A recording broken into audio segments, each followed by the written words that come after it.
everyone, a very warm welcome to this channel. My name is Fenifara. Thank you so much for clicking on this video.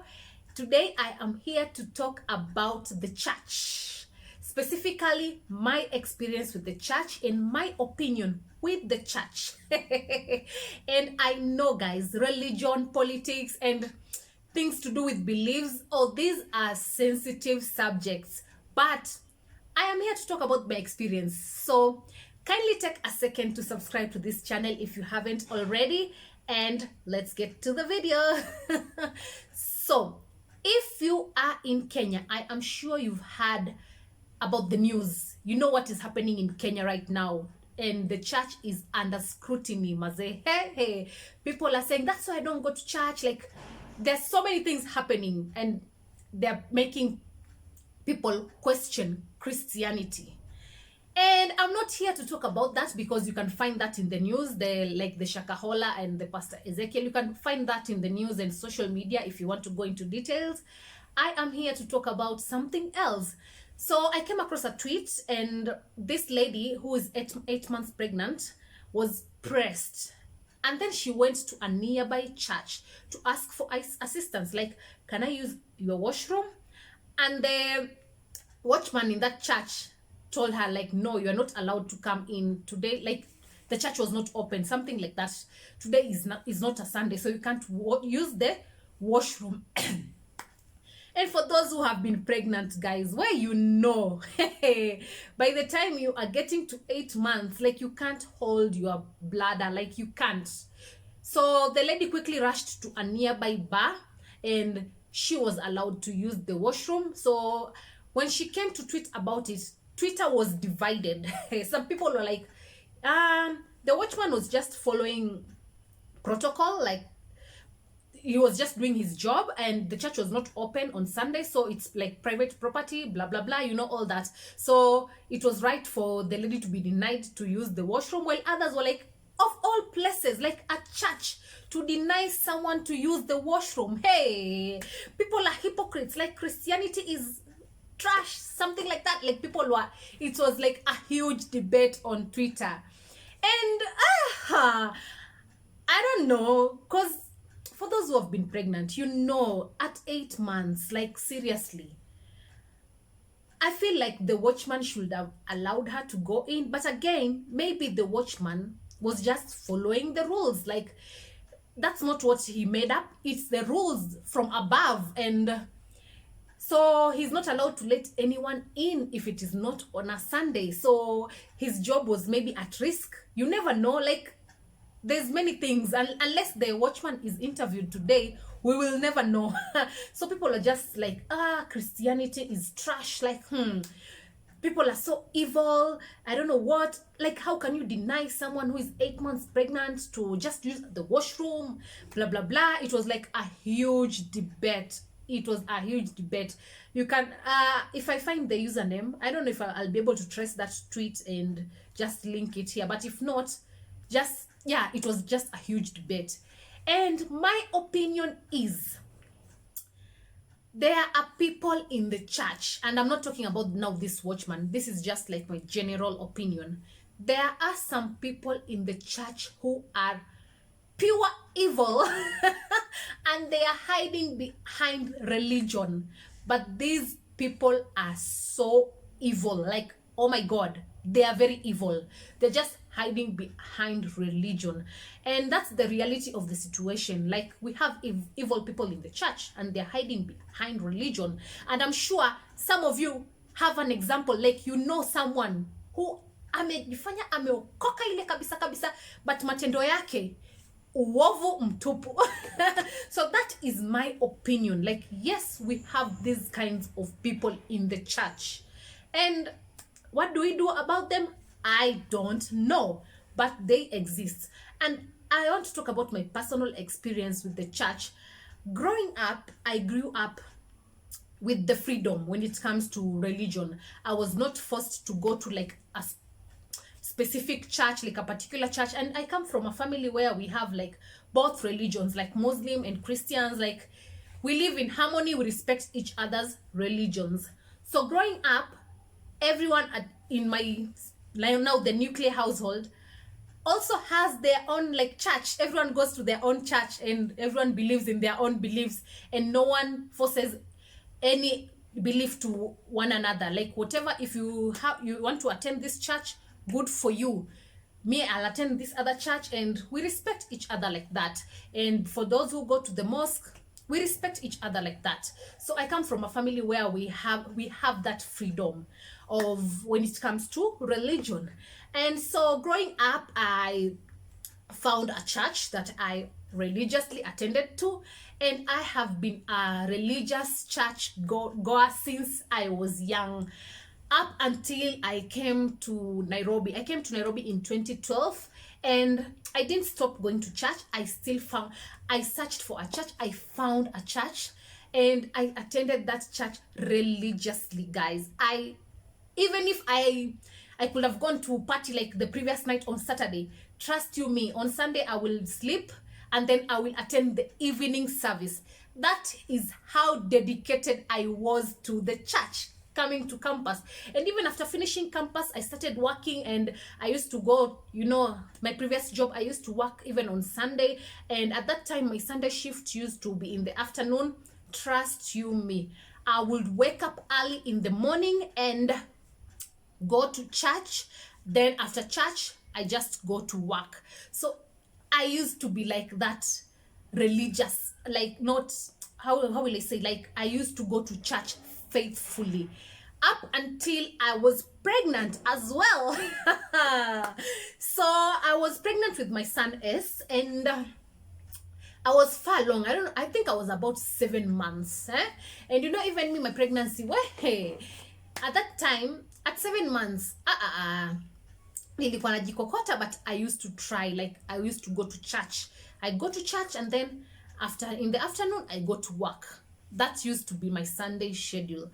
So on this particular Sunday, I woke up, I dressed, I had my breakfast, and at that point I used to eat like food. So I took food, like, I think it was leftovers from the previous night. I had my breakfast, and then I dressed. I went to church as usual. So the service was nice. Nilisikia nimebarikiwa kabisa, those one nice like those perfect Sundays, the hymns and everything, nyimbo zimekugusa. I just felt like it was a lovely service. So after service, before I could go, and I used public transport from church to work. So before I could go and board a matatu to go to work, I said, hey, as usual, when you are pregnant, like, the bladder, the more the pregnancy grows, the more you can't hold in your bladder. So I said, like, hey, let me just go to the washroom and just help myself before I go and board a matatu, because the next stop will be at work, and at least when I'm at work, I'll be at ease. So nikajikokota mimi huyo hadi chooni, kamaliza mambo yangu, and I was like, I'm good to go. All of a sudden, from nowhere, I started experiencing the hunger pangs. And you guys know, for those who have been pregnant, like, when you are hungry, it's something else. And I was like, why am I hungry? And I just had breakfast, like food. It's not like I had a light breakfast. I had food kabisa before I left home. But for some reason that day, I was really hungry. Like, nilikuwa nasikia njaa nyingine ya ajabu. And then it suddenly hit me like, kuna kuwaga na chai after service. I can go and just take a cup. Alafu, by the time naenda kupanda mat, nitajua what next. So, mind you, I had never taken, like, the tea after service. Normally, when the service is over, mimi huyo, like, I will never even stay behind for I don't know what. My main aim was to just go to the service, nibarikiwe, nitoke zangu. I never used to even mingle, like, do all those other things that people do after church. Mimi, I will go for the service, and then I will leave immediately. So I had never even taken that tea, like the after service tea. So that day I was like, kuna kuwaga na chai, naweza enda kuchukua chai.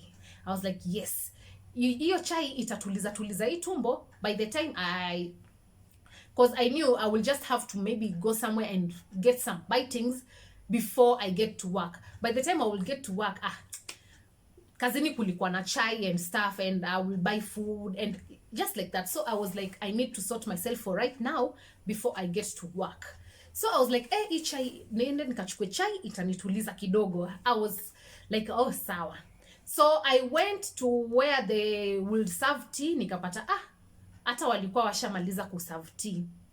And I was like, hey, naweza pata kikombe kimoja cha chai. It's not like ati the tea was over. I could see like ndo wanaondoa hizo, I'll say what, the dishes ndo wanaziondoa wakizirudisha ndani. So kulikuwa bado na chai. So I was like, naweza nisaidia na kikombe kimoja cha chai. Let me tell you guys, hey, ladies and gentlemen, huyo mama aliniangalia tu hivi na akaniambia itabidi ungoje hiyo service nyingine. Yaani kikombe kimoja nikae hapo paka almost like hiyo service nyingine itatake like almost 2 hours ndo nipewe kikombe cha chai. And I was really hungry like that. Like nikamwambia ningoje service, siwezi pata hata kikombe kimoja. Tushafunga ya saa, itabidi ungoje hiyo service nyingine. Hey. Sasa hata nimekaa hapo niko confused. I was like, oh, ni sawa tu. Sasa hiyo hata I didn't pay much attention to that. Kitu kiliniuma ni kuna mtu alitoka sibi from wapi na akakuja na akapewa. Na mimi niko tu hapo, nimeambiwa ningoje service nyingine.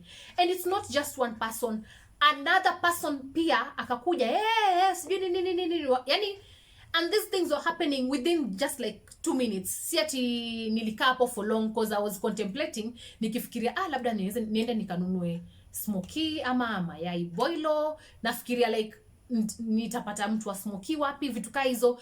So I was not thinking about hiyo chai nimenyimwa. By the way, I was not thinking about it at all. Nilikuwa nafikiria vile nitajisort ndo nifike job. So hiyo kitu ikaniuma. The 2 people that came in after me walipewa vikombe vya chai. Na mimi nimenyimwa, nimeambiwa ningoje paka hiyo service nyingine. Guys, hata ingekuwa wewe, ungesikia kitu for real. Mimi nilisikia vibaya, nilisikia. And by the way guys, when you are pregnant, things hit differently. Right now, mtu akininyima chai, I'll be like, si ukunywe. It won't like be like a big deal. But when you are pregnant, things hit differently. Trust you me guys. Mimi wale watu wote ambao walinikosea when I was pregnant, sijawahi sahau. Sijawahi sahau. Kwanza kuna conductor mwingine hapo, hiyo route, the route that I used to use, huyo conductor alinikosea, sijui alinifanya, I don't know what, alinitusi ama alinifanya nini.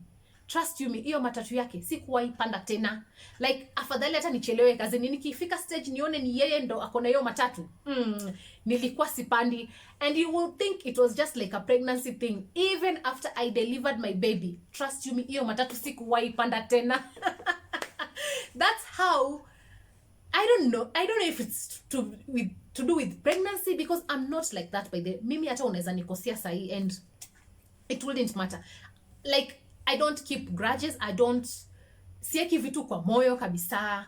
So for some reason hii kitu iliniuma. And you chai, surely chai ni kitu utakojua after 2 minutes, but to me at that time I was pregnant, lakini iliniuma. Kitu ambacho iliniuma ni after ashaniambia ati ningoje hiyo service nyingine, washafunga, au watu wawili wamekuja na wamepewa chai. Kwani mimi angenipatia plus haoni like I was I don't know, some people are just naturally mean to pregnant women. I don't even know. I don't know kama yeye pia alikuwa akona something against pregnant women. I don't know. It could be like some bitterness. I don't know. I can't speak for her. I can't even remember her face, but I remember that incident very well. So even ndo venye nilinyimwa chai hapo kanisani, nikasema hai dhuru, uzuri I walked, nikapata ninio mtu wa smoky na mayai. I bought I think mayai, nikatafuna, then nikaenda job nikakula sasa. But that incident ilinifanya sikuenda church for almost a year. Because that happened in 2018. I'm telling you guys, sikuenda church tena the whole of 2019. I came to go to church in 2020, hapo the beginning of 2020, and then COVID hit, then you know the rest. But the whole of 2019 I was just sijui ikitu. I felt bad. I don't know, these are the people in church, these are the people serving in church. Like, I started questioning the church. To be honest, I started questioning everything about the church. And I just, from that day, nikaa tu nalala, naamka, naenda job. Sikuwa naenda church tena. Nalala, naamka, naenda job. And even after delivering my baby, I will just make excuses. Like, mtoto ni mdogo, sijui nini. Like, I just didn't go to church, guys. But it was because of that experience. And I know you might be here and saying that, that's a petty thing not to go to church. But you guys don't know. It hit different. Things hit different when you're pregnant. So, I remember even my mom calling me and saying, mbona wendi kanisa? So, upeleke hata mtoto kanisa? Sijui nini nini. And I never told anyone because deep down, najua watu hawatanielewa. If I told my mom that ati sijaenda church juu nilinyimwa chai, hata wewe nikikwambia hivyo si utacheka. So utaona it's like I'm being petty. But trust you me guys, at that time I was feeling kama hivi ndo, kama hawa ndo watu ambao wako kwa kanisa. Hiyo kanisa wacha ikae. That's how I was feeling. And mimi kusema ukweli, mtu yote ambaye nilikosea nikiwa na mimba, hiyo kitu huwa nimeibeba. Like, I don't know. Mi hata kuna mtu anaweza nikosea sahi na nimsamee. Hata mwenye atanikosea kesho, imagine nishakusamea na hujanikosea. But kama ulinikosea nikiwa na mimba, sijui. I don't want to say that I hate you, but sijui. Anyway, so my mom was like, peleka mtoto kanisa. Mi nashindwa kumwambia, like, sina nguvu ya kuonuka kwenda kanisa. Trust you me, even after giving birth to my son, nilikuwa na kabahasha kashukrani, you know, you just thank God for like the safe delivery and stuff. Hiyo bahasha nilikuwa nimeweka kwa drawer fulani hapo chini. Nilikuwa tu nafungua na iangalia and I'm like, not today. Sina nguvu ya kwenda kanisani leo. Hivyo sijui ndo shetani uingia mtu. But unaona ile, you don't even have a desire to wake up and go to church. And fast forward to 2020, now I started going back to church. Okay, before that I started scouting for churches. Unajua ile, but I feel by the scouting for churches is another thing. Like, it's like, hey, it's hard to find a church that you can just feel like you belong and everything. Because si kila church utaenda na usikie tu umebarikiwa, yani uko fulfilled. Is it? Sijui, I can't even explain it, but for those who know, you know. Like, you can't just go to any church. So I was scouting for churches, nakwambia, unaenda church nyingine, unasikia, maybe this is it, preaching zinaendelea vizuri, and then all of a sudden pastor ana crack joke in mother tongue, huelewi. And you're like, Anyway, it took me a while to like just get back to church kabisa. So it was not until after I moved into this area, ndio at least I started scouting for like a local church, then nikapata church at least around this area. But before then, like hapo katikati, trust you me guys, mimi sikuwa na nguvu ya kuamka kwenda kanisani. I don't know, and I know people will say like, hiyo ilikuwa ni excuse. I know it's an excuse, but that is how I was feeling. And now when people were debating on Twitter, like, this is why I don't go to church, I'm like, because kila mtu akona personal experience as to why they don't go to church anymore. For some people, it is like maybe they have been forced all their lives. So now that they're grown-ups, they're like, I don't need to go to church. No one is here to force me. People have their own. By the way, guys, if you are here and you have stopped going to church completely, what was your reason? If you don't mind sharing your reason, share it in the comment section down below, because I'm sure kuna watu ambao wako na sababu ambayo hawajawahi rudi kanisani tena. So yeah, of course nowadays I go to church, but it took me a while to get back here because I was really hurt. And I know you might say it's like a petty thing, chai. Yes, your chai. Nilikuwa na njaa. You guys don't know the hunger pangs when someone is pregnant. Alafu pia kikombe kimoja kingempunguzia nini ati ningoje paka hiyo service nyingine. Like surely wewe mwanamke kama uko hapo unaniangalia, hiyo ni tabia mbaya. Stop it guys, stop it. Like seriously, just don't be mean for no reason. I know there are protocols and stuff, but sometimes angalia the situation at hand before you apply all those protocols. Anyway, what I was saying is, like, it took me a while to get back here, and from the look of things, I don't know if it's going to stay the same, because right now there's a church like I really like, but I have a son, and my son has not really settled when it comes to the church, because there was an incident. I'm not going to talk about it, but nilikuwa nampeleka Sunday school, and there was an incident that happened, and the next time nikimpeleka, my son alilia, like cried and begged me nisimwache Sunday school. And I was like, kwani what happened? Nikakaa naye chini nimsikie. So he explained to me what really happened, because after that incident, the teacher told me about it, the Sunday school teacher, and I was like, it's not a big deal. Things like that happen. But what happened is that the teacher did not tell me like all the details. Like, you know the way you can tell someone something but leave some things out. The important things, you leave them out. That's what happened. So the next Sunday, while S was crying, then uzuri that teacher passed, and I was like, kwani what really happened? And that teacher was like, ali raise voice yake akakuwa defensive, and I was like, you don't even need to tell me what happened. That right there, you raising your voice and becoming defensive, is all I need to know. And yeah, so my son, I don't know, I need to find a church where we will both be comfortable. Like, my son will be comfortable with the Sunday school, and I will be comfortable with the main service, because there's no point of me going to church and then nakaa na yeye main service, and there's nothing he's gaining. Like, there's nothing he's good, because at least Sunday school akiwa na watoto wenzake, they're being taught to their level. So that's where we are at now when it comes to the church. Okay, I'll still try and go to the same church, but a different service, to see if there's a different teacher for that Sunday school service. If there's a different teacher, then we will stay in that church. But if it's the same teacher, then I'm not going to put my son through trauma, because kama hataki, I'm not going to force my son to go to a particular church. I was not forced to go to a particular church, so why do it to my son? And what if my son wants to grow up and change his religion and become Muslim? There's nothing I can do. I will give him the freedom to decide when he grows up. It's just that I have to lay a foundation for him right now when he's young.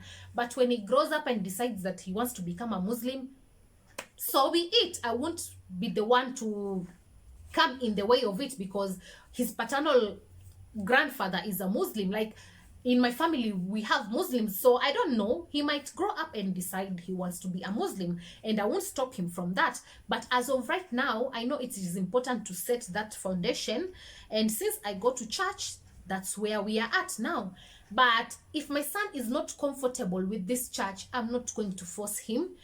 And honestly, I'm exhausted going from church to church, looking for somewhere where I can belong, something like that.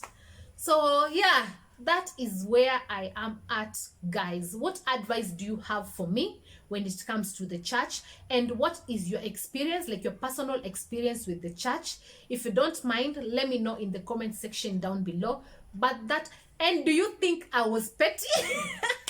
If you think I was petty, say it in the comment section down below. But for real, that was the reason as to why I stopped going to church for a while.